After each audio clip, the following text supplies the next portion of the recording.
Hello and welcome back to Supposedly Fun. My name is Greg and I am here today to do my book haul for the month of January. This is where I talk about all the books that I have brought into my library in the month. And I went really crazy in December and then again in January, because if you watched my new library tour video, which I will link down below, you know that one of the updates to my library is a Pulitzer Prize shelf, like a dedicated one. It's over there. You can't see it in this shot, but I'll have a link down below if you want to actually see it in its glory, because I've pulled out a lot of books from it to talk about them here. Basically, I decided for my Pulitzer Prize project, where I am reading every book that has won the Pulitzer Prize for fiction, I decided it would be fun to have a dedicated section for the books that have won the Pulitzer Prize. Somewhere along the way, I decided it would be fun to have a copy of all of them. And since I want to have a copy of all of them, it just kind of made sense to give them their own section. And it came together really nicely. I love it. It's beautiful. But as a result, in December and January, I purchased a lot of Pulitzer books, which I will now talk to you about here. And hopefully things are going to be really slowing down, because I'm now at a point where I think there are only 4 Pulitzer Prize for fiction winners that I don't currently have copies of. So I'm in really good shape with this. There are a lot of Franklin Library editions that I still don't have, and a lot of the ones that are left are really expensive, and I have nice editions of some of those, so I'm probably going to stop here, at least for a while. But yeah, so January is a lot. There's another pile behind this one that is the same height, and I have 4 books that are not part of it. So I'm going to start with the books that are not part of the Pulitzer Prize for Fiction project, in case you're not interested in the Pulitzer Prize for Fiction winners. And if you're not interested in it, I'm sorry, but I find them really interesting. So we have a lot to talk about there. We're going to start with the ones that are not part of that project, and then we'll go into all of the Pulitzer Prize for Fiction books. And this is actually sort of related to the Pulitzer Prize, because this is The Deviant's War, The Homosexual versus the United States of America by Eric Cervini. And this was a Pulitzer Prize finalist. I can't remember if it was in the general nonfiction category or in the biography category, because this is essentially the story of Frank Kameny, who was an astronomer working for NASA, and he was fired for being gay, because back in that time period, the 1940s or 50s, you could be fired for being gay because you were seen as a risk to state security, because you could be bribed by spies or foreign officials if they found out that you are gay, because if people found out that you are gay at that time, you could lose your job, you could lose your housing, it would ruin your life. So instead of maybe thinking about, oh, wouldn't it be great if we just accepted gay people, he got fired. So his response was to become an activist, and he eventually created the Mattachine Society. And this book is about that and sort of the grassroots beginning of what became the gay rights movement, especially once Stonewall happened and things really picked up from there. I got this edition of this book. I had wanted a copy of this book, but the hardcover is really big. So I was waiting for paperback, and then I just never got around to having a copy of the book. Joel read this last year. It was one of his favorite nonfiction books of 2022.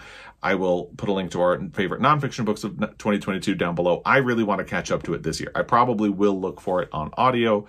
Joel read it as an ebook loaned from the library. I don't like to read ebooks, so I'll probably look for a copy of the audio.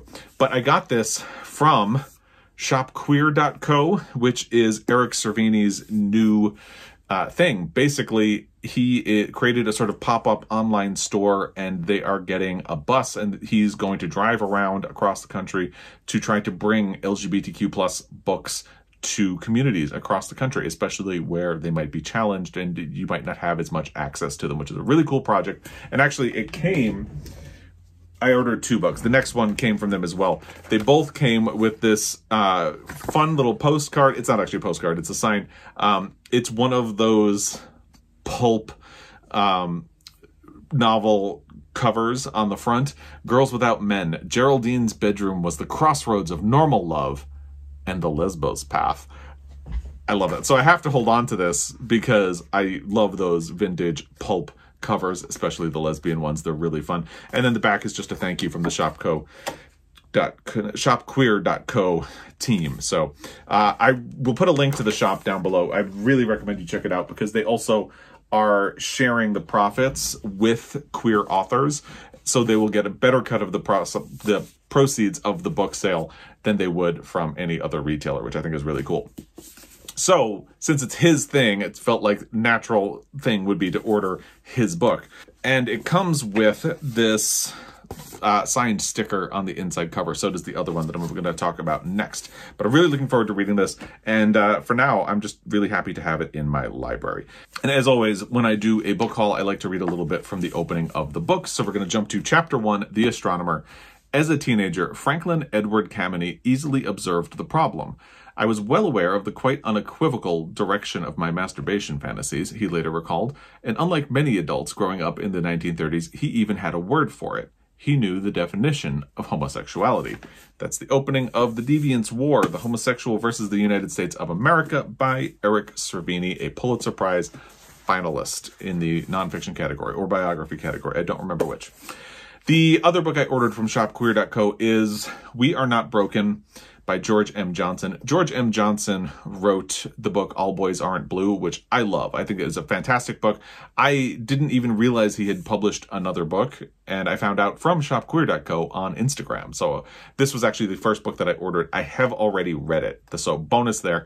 I listened to the audio while I was waiting for the book to arrive, and I liked it. But I'm not going to talk about that here. Basically, this is sort of a love letter to George M. Johnson's grandmother, whom he called Nanny, and it's about how she raised him and his cousins and the bonds that they had, and it's a love letter to her now that she is gone, and it's a really sweet, tender book in that regard. It is also signed, and here is a little bit from the opening of this book. Chapter 1, My Cousins, My Brothers. I don't remember when my little brother, Garrett, and I first met our cousins because they're woven into my earliest memories. There was no introduction of Meet Lil Ral and Rasul because they have always been part of my existence. They were my protectors, my adversaries at times, my babysitters, and my first real friends. Nanny and her siblings raised us that way. They are basically my brothers. They are my brothers. That's the opening of We Are Not Broken by George M. Johnson. I forgot to mention The Deviant's War is published by Picador, and We Are Not Broken is published by Little Brown. So there you go. The next book from my book haul is The White Bone by Barbara Gowdy. I was researching options that I could use for the Montana Book Company's 2023 reading challenge. One of the prompts is to read a book that is told from the perspective of an animal. I immediately thought of The Tale of Despero by Kate DiCamillo, but I was looking into other options, and I saw The White Bone, which is a story told from the perspective of elephants as they relocate or migrate from one area to another. If you know anything about elephants, they travel take long journeys and migrate from place to place. And these are very dangerous journeys for obvious reasons. I'm a little nervous about this book because I've watched documentaries about elephants with Joel, who loves elephants, and I always get really stressed out when they're potentially in peril. So I'm worried that this book would stress me out. So I may let Joel read it first, and then I'll let him tell me if it's going to stress me out or not. But the reviews of this book were really good. So it does sound like something that would be very interesting to try. And it is published by Picador. Here is a little bit from the opening. It's a book with a map. If you follow along, you know I love a book with a map.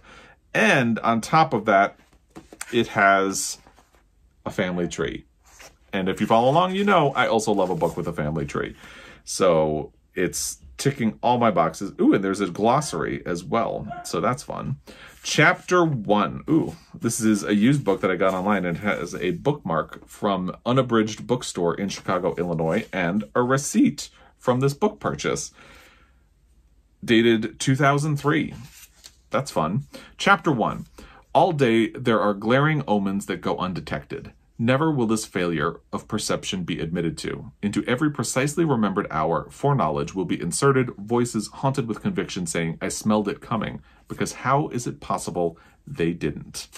And that is the opening of The White Bone by Barbara Gowdy.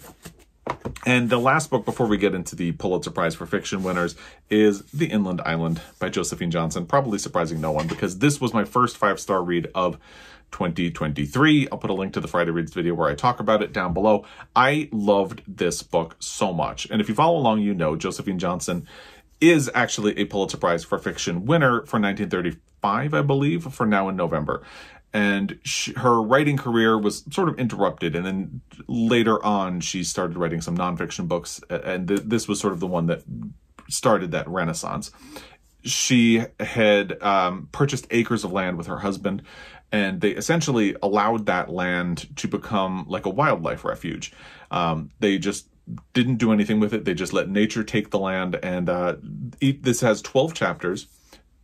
Each of the 12 chapters is a month on that land, and it talks about the weather, the changes in the land, any animals that come and go on the property, the changes in the nature on the land. It is one of the most beautiful books about nature I have ever read. I managed to find an old edition online, but this version had the dust jacket, and it showed up, and it is a first edition, and I think that's so cool. I think that's so cool. It probably doesn't mean anything to anyone other than me, but it is so cool. And this is actually the same edition of this book that I read from the library, if you follow along. So I'm just being careful taking the dust jacket off. So this is actually what the book looked like when I got it from the library. And I'm really happy that I got an edition that has the same look because these illustrations are just stunning. And they don't make books like this anymore. They just don't. And every chapter has an illustration. Here's the one for January. And while I'm here, January. The new year lies before us. One stands on a high, firm place. All's clean and clear. The air is fresh, not freezing. Hoarfrost is on the valley trees, gray ice on the pond, and glitter on the grass clumps. The delicate dead grasses are frosted, the plowed earth cold and bitter chocolate brown. That is the opening of The Inland Island by Josephine Johnson. This is published by Simon & Schuster, and I am so glad I have a copy of this in my library because I loved this book. They did recently put out a new edition of this book with a paperback with a new cover, but because I loved it so much, I wanted to see if I could get one of these older ones, and I found one online. The rest of these actually come from eBay for the most part. I found a seller who had a lot of Franklin Library editions. And if you follow along, you know I love the Franklin Library editions of Pulitzer Prize books. You will see why as we go through. They're not all Pulitzer or Franklin Library editions, but they are all beautiful. So let's get into them. The first one is a Franklin Library edition of The Grapes of Wrath by John Steinbeck. And right away, you can see why I love these editions of this book. They are a sort of leather binding with gilt detail. I asked Joel if these are grape leaves, and he said they are. That's a nice little nuance right there. These editions are just so beautiful. Usually the bigger books, like your Grapes of Wrath, your Old Man and the Sea, those editions of the Franklin Library books are really expensive. Like over $50. I found this one from a seller on eBay, and it was $30. So most of these are cheaper than that. This was the most expensive one that I got off of eBay. And just really, it's just because it's one of the more popular Pulitzer Prize winners for fiction. The other fun detail about these is that they are all illustrated. Here is the opening page illustration for The Grapes of Wrath. And if you're unfamiliar, this is the story of a family who is relocating to California because of the Dust Bowl. It is a famous novel, so I imagine you all already know what it is about. I'm looking for another illustration while I'm talking.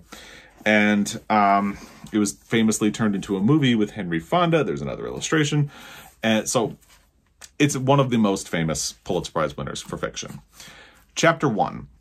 To the red country and part of the gray country of Oklahoma, the last rains came gently, and they did not cut the scarred earth.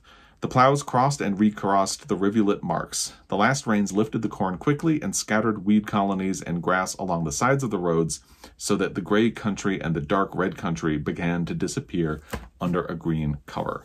That is the opening of The Grapes of Wrath by John Steinbeck. Let's keep going because we got a lot. The next one is not a Franklin Library edition. This is something I found at my local used bookstore for, I think, $5. Rabbit at Rest by John Updike. John Updike is one of only 4 people who has won 2 Pulitzer Prizes for fiction. We're going to talk about, I think, all of the other ones in the course of this book haul. This was his final one. It is the final book about his character, Rabbit Angstrom, who was a basketball player, and I believe this is about the end of Rabbit's life. I am not quite looking forward to the John Updike books that have won the Pulitzer, because I have to read the whole series by my own rules. I told myself that if a book that won a Pulitzer is a sequel to something that has been published, then I should read the book that was published first, which means that because both of John Updike's books were part of this series, and one of them is the final book in the series, I need to read the whole series. And we'll see. I'll get to it at some point.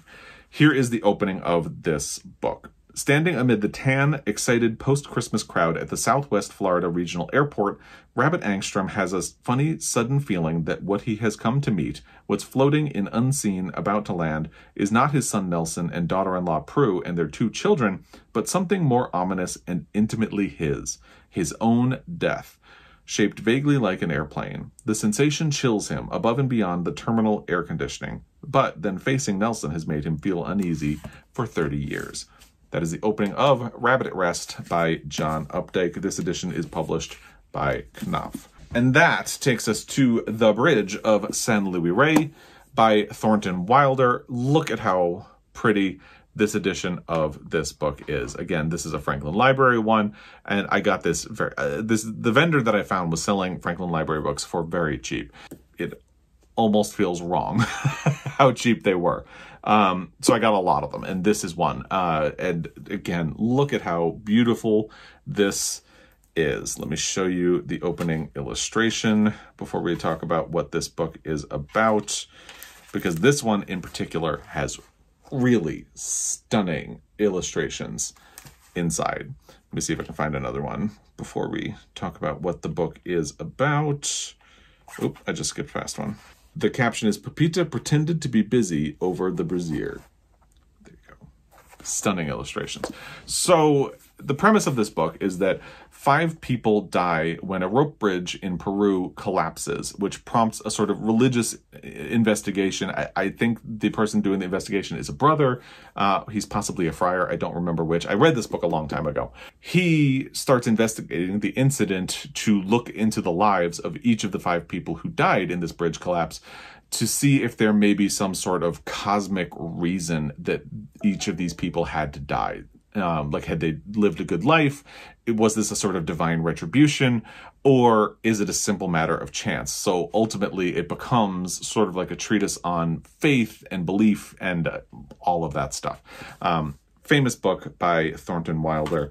And let's do the opening of the novel, which opens with another beautiful illustration. This is just a really stunning edition of this book.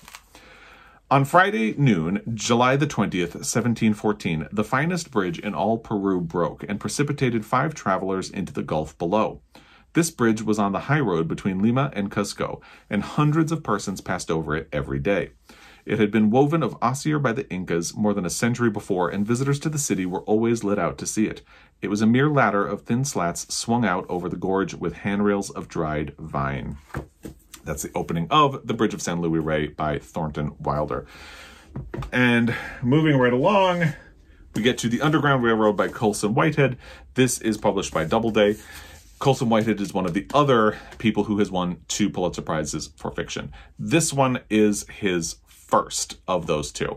And it is the story of Cora, who is an enslaved woman on a plantation in Georgia. She escapes, and in this book, the Underground Railroad is envisioned as an actual railroad that is underground. And it sort of follows an episodic structure, kind of like Gulliver's Travels. I believe a lot of the time when you see this book talked about, it will be sort of compared or referred to Gulliver's Travels because it has that sort of adventure episode structure. So each stop of the railroad takes Cora to a different city in the United States during the time of slavery, and she experiences a different sort of take on slavery and racism. Some cities are almost over the top violent and really in your face about how hardcore they are into slavery. she might end up in another city where it looks peaceful and accepting, but there's a really insidious, horrific undercurrent to it all. And she is trying to find a safe haven. Ultimately, she wants to try to get to Canada, and the whole way she is pursued by a ruthless slave catcher named Ridgway.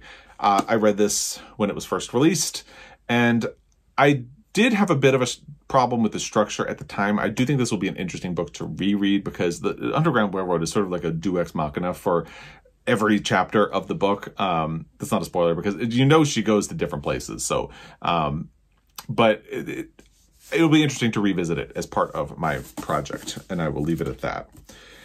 Here is a bit from the opening. The first time Caesar approached Cora about running north, she said no. This was her grandmother talking. Cora's grandmother had never seen the ocean before that bright afternoon in the port of Ouida. I don't know if I said that correctly. And the water dazzled after her time in the fort's dungeon. The dungeon stored them until the ships arrived. Dahomean raiders kidnapped the men first, then returned to her village the next moon for the women and children, marching them in chains to the sea, 2 by 2. It's the opening of the Underground Railroad by Colson Whitehead. And I have his second book to win a Pulitzer Prize for fiction as well. This is The Nickel Boys, also published by Doubleday. I found a first edition of this book on the shelf at my local used bookstore.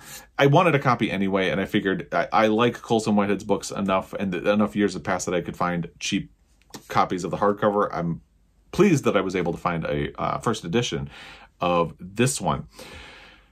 The premise of this one is that a black boy growing up in the 1960s is unfairly sent to a reform school where he experiences horror upon horror upon horror. And probably the worst thing about this whole thing is that it is based on a real-life reform school, I believe in Florida, where all of these things actually happened. And recently, like within the last decade, they found a hidden graveyard behind the school where students who were assumed to have been missing or alleged to have been missing, the school reported them as missing, were actually buried in the ground, like they were murdered. It's terrible. It's a terrible story. And that is what this book is about. Yeah, it's not a happy book. Neither is The Underground Railroad, but it is very important because it reflects things that really did happen. I'm going to start with the prologue in this one, which is, even in death, the boys were trouble. The secret graveyard lay on the north side of the Nickel campus, in a patchy acre of wild grass between the old work barn and the school dump. The field had been a grazing pasture when the school operated a dairy, selling milk to local customers, one of the state of Florida's schemes to relieve the taxpayer burden of the boys' upkeep. It's the opening of The Nickel Boys by Colson Whitehead. Not a happy book, but I would say an sort of essential book. That takes us to The Edge of Sadness by Edwin O'Connor. And actually, this one, when I went crazy and started getting Franklin Library editions, I had already ordered a hardcover of it, so now I have 2 editions of this. And this actually is a first edition, I believe. Let me just double check before I promise that. Yes, this is a first edition of the book. You can see it's a little discolored, but I found this online for $5. But so I have this one, but then I found the Franklin Library edition for cheap. So I had to get it as well because I just love these editions of these books. Let me show you the opening illustration of this. This is in such good condition that the book is kind of tightly bound still. But this opening 2-page illustration is really stunning. I don't want to spread the book too far apart, but I hope you can see that. I am not going to try to flip through and find other illustrations. In this moving novel, Father Hugh Kennedy, a recovering alcoholic, returns to Boston to repair his damaged priesthood. There he is drawn into the unruly world of the Carmodys, a sprawling, prosperous Irish family teeming with passion and riddled with secrets. The story of his entanglement is a beautifully rendered tale of grace and renewal, of friendship and longing, of loneliness and spiritual aridity, giving way to hope. And actually, I am going to, since that book, I don't really want to spend a lot of time opening it. I will read from the opening of this one. Chapter 1. This story at no point becomes my own. I am in it, good heavens. I'm in it to the point of almost never being out of it, but the story belongs, all of it, to the Carmodys, and my own part, while substantial enough, was never really of any great significance at all. I don't think this is modesty. It seems to me a simple fact. Because now that it's all over, and I can look back on all those weeks and months, not with detachment, of course, but with a somewhat colder eye than before, I have the feeling that whatever happened would have happened whether I had been on hand or not, whether I had spoken or been still, whether I had known the Carmodys all the days of my life, or had met them for the first time one sunlit afternoon in the middle of last week. And that is the opening of The Edge of Sadness by Edwin O'Connor. That takes us to One of Ours by Willa Cather, another Franklin Library edition, another stunning book. You're probably getting jaded of how absolutely stunning these books are. I have not yet. Let me find the opening illustration of this. So, in the meantime, I'll read you the blurb of this book. It tells the story of the life of Claude Wheeler, a Nebraska native in the first decades of the 20th century. The son of a successful farmer and an intensely pious mother, he is guaranteed a comfortable livelihood. Nevertheless, Wheeler views himself as a victim of his father's success and his own inexplicable malaise. And again, this one is in such good condition that the pages are a little tight, but let's see what we can do here. There you go. I don't have another copy of this book, so I don't know if I can manage to read the beginning from this. Chapter 1. Claude Wheeler opened his eyes before the sun was up and vigorously shook his younger brother, who lay in the other half of the same bed. And I'll just leave it at that. That is the opening of One of Ours. So in cases like this, where I don't have another copy of the book, and the book is in such good condition that I don't want to, or even the library is going to be my answer for this. I'm happy to have a copy on my shelf that I can refer to and, delicately flip through, but I don't want to read this edition of the book. So the library is going to be my savior in cases like this. And that takes us to The Yearling by Marjorie, Kinnan, Rawlings. This is a Franklin Library edition. However, it's a little different because it has a bit of a different binding over here. It has almost like a cloth texture to it, which you can't feel. And then there's a sort of, not leather, but leather-esque fabric binding the book together. But it is still a Franklin Library edition of the book. Here is the blurb. This is a unique book, I'll say before I do that, because it is considered a young adult book, and yet it won a Pulitzer Prize for fiction. Here's the blurb. No novel better epitomizes the love between a child and a pet than The Yearling. Young Jody adopts an orphaned fawn he calls Flag and makes it a part of his family and his best friend. But life in the Florida backwoods is harsh, and so as his family fights off wolves, bears, and even alligators, and faces failure in their tenuous subsistence farming, Jody must finally part with his dear animal friend. There has been a film and even a musical based on this moving story, a fine work of great American literature. Part of me is a little nervous because I don't do well in situations where an animal might be in peril or die. I don't know that that's the case with this book, but that is the only thing that makes me a little nervous about this book. Here is the opening. Chapter 1. A column of smoke rose thin and straight from the cabin chimney. The smoke was blue where it left the red of the clay. It trailed into the blue of the April sky and was no longer blue, but gray. The boy Jody watched it, speculating. The fire on the kitchen hearth was dying down. His mother was hanging up pots and pans after the noon dinner. The day was Friday. That's the opening of The Yearling by Marjorie, Kinnan, Rawlings.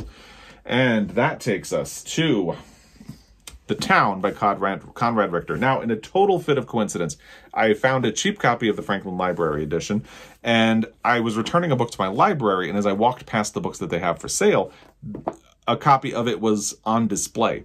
So I picked up this copy for $1. So I have two. Now, in this case, I have a copy I can read and a copy that I can use for display purposes, which is really nice. Let me find the opening illustration for you. Very pretty. Very, very pretty. So this is the final installment in a trilogy of books following a character named Sayward Luckett. The first book, The Trees, seems to be her coming-of-age story as her family creates a homestead in the Ohio Valley in the early days after the American Revolution. The next book, The The Fields finds Sayward marrying and beginning a family, and in this installment, Sayward witnesses the transformation of their settlement into a more refined town. You can sort of trace the progress of the land in the titles of the 3 books. The trees become the fields, become the town. Let's do a little bit of the opening of this book. Chapter 1. Towards evening, Sayward awoke this day with the feeling that something had happened to her. What it was, she didn't know as yet, or if it was for better or for worse, but inside of her a change had taken place. She wasn't the same as last month or last year. That much she could tell. It's the opening of The Town by Conrad Richter.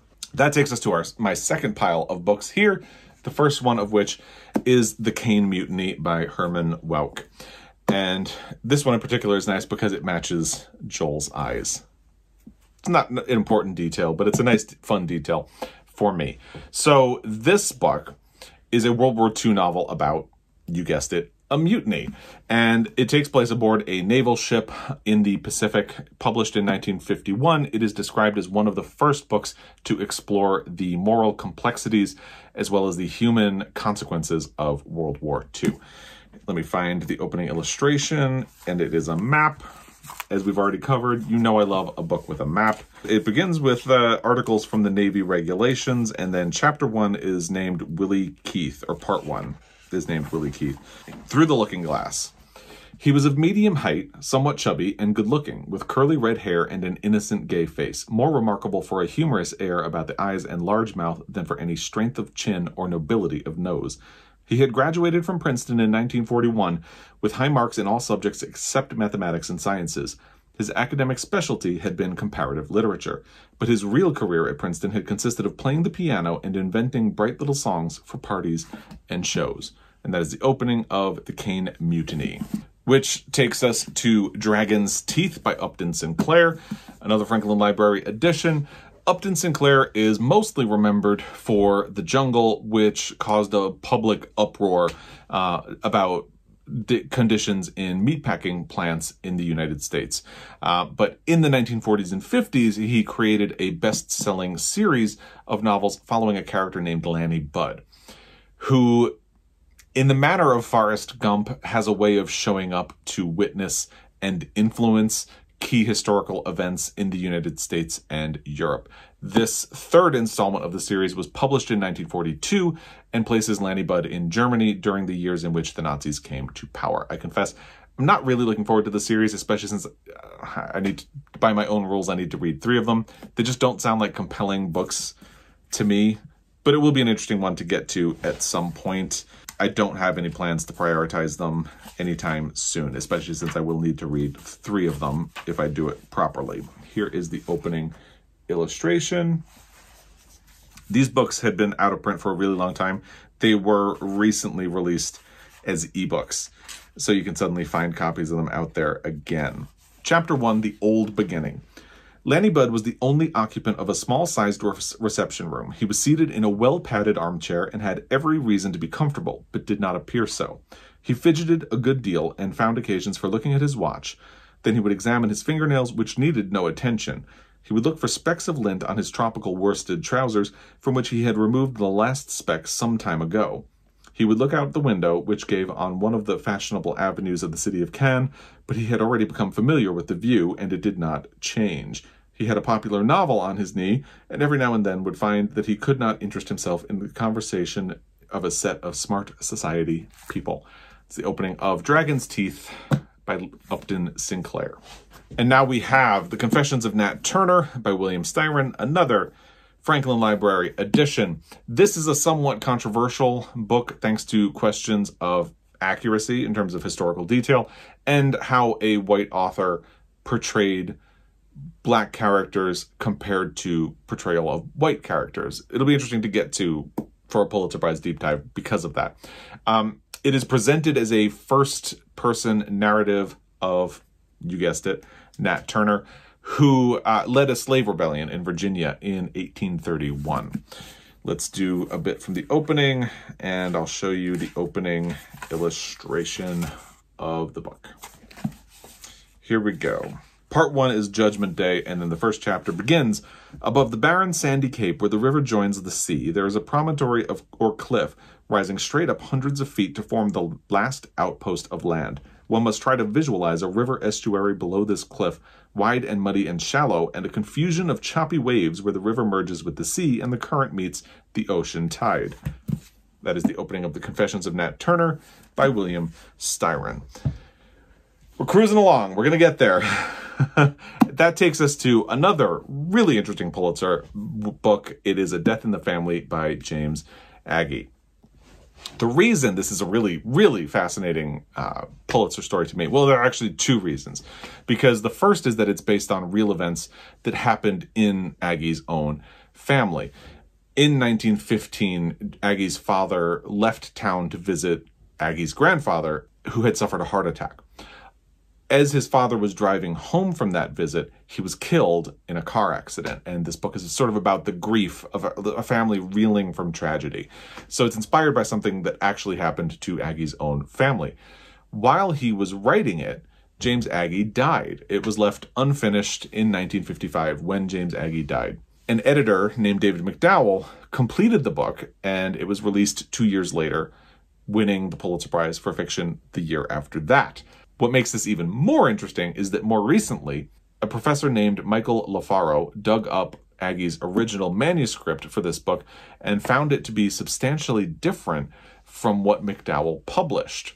So he released his own version of the book to be more in line with what Agee himself had been writing. So there are two different versions of this book and a bit of a controversy about how much editor interference there was in this edition of the book, which is what won the Pulitzer Prize for fiction. So it'll be an interesting book to get to as part of the project at some point. I feel like I'm going to have to read both versions of the book to see which, how they differ and where and how they differ, I guess. Chapter 1. At supper that night, as many times before, his father said, "Well, suppose we go to the picture show." "Oh, Jay," his mother said, "that horrid little man." "What's wrong with him?" his father asked, not because he didn't know what she would say, but so she would say it. "He's so nasty," she said, as she always did. "So vulgar. With his nasty little cane hooking up skirts and things, and that nasty little walk." And that is the opening of A Death in the Family by James Agee, which will be a very interesting Pulitzer book to get to. And that takes us to A Fable by William Faulkner. I believe the final of the four two-time Pulitzer Prize winners. Faulkner is also an interesting Pulitzer study because he won 2 prizes, but both were for lesser-known works of his, and for books that came toward the end of his career. Certainly not his most known, most celebrated novels. You could almost argue that he won his prizes as sort of a legacy thing, like a lifetime achievement. Like, sorry, we didn't recognize your more popular books when they happened, so here you go. In fact, his second Pulitzer Prize was for a posthumous book. It was published after he had died, or it was awarded posthumously at least. A Fable was his first win, and it is set during World War I and examines the nature of war and whether or not humans can ever maintain peace, which is an interesting topic for a book and a little bit different from Faulkner's other novels. There's the opening illustration, a little difficult to see because it's looks like a pencil drawing that has been reproduced. And here we go. Wednesday. Long before the first bugles sounded from the barracks within the city and the cantonments surrounding it, most of the people in the city were already awake. They did not need to rise from the straw mattresses and thin pallet beds of their hive-dense tenements, because few of them, save the children, had even lain down. That is the opening of A Fable by William Faulkner. Here is Tales of the South Pacific. Not my last Franklin Library edition, but we're coming to the end. This book is particularly notable because it's a collection of short stories based on Michener's own experiences in the U.S. Navy, stationed on an island that is now known as Vanuatu. Elements of these stories were adapted into the musical South Pacific, which was a big winner at the Tony Awards, adapted into a movie. Most significantly, though, the musical South Pacific also won a Pulitzer Prize. So on a technicality, Tales of the South Pacific is the only book that has won 2 Pulitzer Prizes for fiction. But again, only on a technicality. I grew up with the musical, but I've never read the book. And again, What stunning illustrations in this book. I will read to you a little bit from the first story, which is called The South Pacific. I wish I could tell you about the South Pacific, the way it actually was. The endless ocean, the infinite specks of coral we called islands, coconut palms nodding gracefully toward the oceans, reefs upon which waves broke into spray, and inner lagoons lovely beyond description. I wish I could tell you about the sweating jungle, the full moon rising behind the volcanoes, and the waiting. The waiting, the timeless, repetitive waiting. That's the opening of Tales of the South Pacific by James A. Michener. Now we take a bit of a break from the Franklin Library editions so we can talk about Independence Day by Richard Ford. This is a sequel to the book The Sports Writer, and it finds Ford's protagonist, Frank Bascom, reeling from divorce and professional ruin in New Jersey. Set during the 4th of July weekend, Wikipedia describes this as, quote, a pastoral meditation on a man reaching middle age and assessing his place in life and the greater world, end quote. And this is not a first edition, but it is an early edition of this book. Let's do a bit of the opening for Independence Day, Chapter 1. In Haddam, summer floats over tree-softened streets like a sweet lotion balm from a careless, languorous god, and the world falls in tune with its own mysterious anthems. Shaded lawns lie still and damp in the early a.m. Outside, on peaceful morning Cleveland Street, I hear the footfalls of a lone jogger tramping past and down the hill toward Taft Lane and across to the Choir College, there to run in the damp grass. That's the opening of Independence Day by Richard Ford. Cruising along toward the end. Next is The Goldfinch by Donna Tartt. This is published by Little Brown. I forgot to mention that Knopf did Independence Day by Richard Ford. I attempted to read this book when it was first published. I did not like it. I did not finish, but I want to have a copy of all of the Pulitzer Prize books.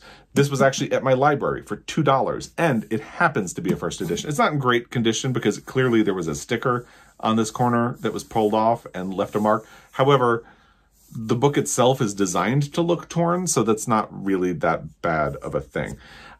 This is published by Little Brown. I think I mentioned that, but just in case, there it is again. So this is about a boy whose mother is killed in a terrorist attack. A museum gets bombed, and as he is escaping from the rubble, he takes the painting of the title and goes on an odyssey where he is sent around to try to figure out where to live, and it's his coming-of-age story. It was adapted into a movie that, from what I've heard, was not a very successful adaptation.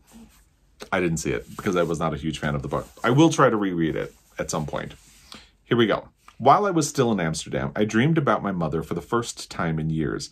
I'd been shut in my hotel for more than a week, afraid to telephone anybody or go out, and my heart scrambled and floundered at even the most innocent noises. Elevator bell, rattle of the minibar cart, even church clocks tolling the hour. To Westoren, Kritberg, a dark edge to the clangor, an inwrought fairy tale sense of doom. By day, I sat on the foot of the bed straining to puzzle out the Dutch language news on television, which was hopeless, since I know not a word of Dutch. And when I gave up, I sat by the window staring out at the canal with my camel's hair coat thrown over my clothes, for I'd left New York in a hurry, and the things I'd brought were not warm enough, even indoors. That's the opening of The Goldfinch by Donna Tartt, something I will be trying again. All right, we only have 2 more, so we're getting there. Next is 1,000 Acres, and again, this is not a first edition of this. It's, I think, a 5th printing, but it is an early printing. Like you can see, the sticker says winner of the National Book Critics Circle Award. So when this was printed, the book had not yet won the Pulitzer Prize for fiction. This book is a modern retelling of King Lear, set on a farm in Iowa, I believe, where a farmer wants to carve up his farm among his daughters, and similar to King Lear, complications ensue. All right, so this is the 5th printing of this book. Book 1. At 60 miles per hour, you could pass our farm in a minute on County Road 686, which ran due north into the T intersection at Cabot Street Road. Cabot Street Road was really just another country blacktop, except that 5 miles west it ran into and out of the town of Cabot.